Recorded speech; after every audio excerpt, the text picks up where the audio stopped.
I feel the field of psychotherapy has taken a detour in the wrong direction with diagnoses, which gives some mythological idea that we can standardize people, and has sort of sold out or compromised to the medical establishment in a desire to get fee for service, really, and to the drug companies.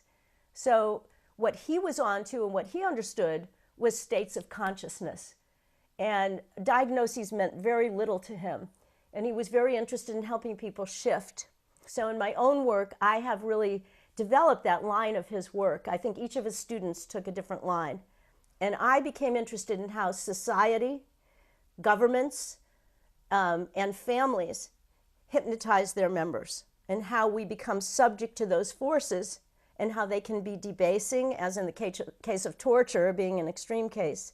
That I wrote my second book on torture, and it's called Hope Under Siege, and I wrote this to look at the healing power of the family when the state turns against the family. So family love and the states that it can induce in a person can help them withstand the subjugation of the social oppression of torture. And that book was, but after I first studied with Milton, I produced the first integration in the world, systematic integration of hypnosis and family therapy.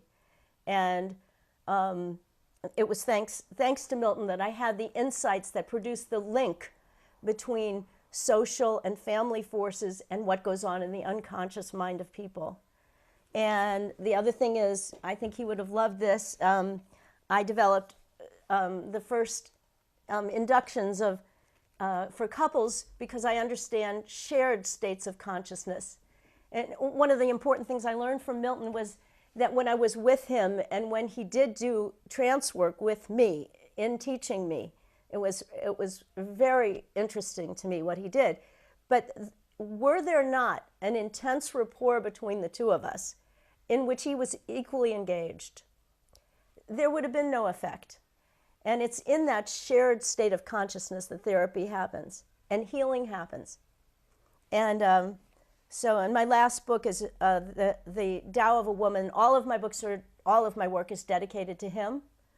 And this one is about the importance of the stance we take in life. And I've come to see a lot of relationship between Eastern thought and Erickson's work and other forms of Western thought in looking at, again, states of consciousness, and in the Eastern stances, the martial arts and so on, that teach you to adopt the proper stance for any moment.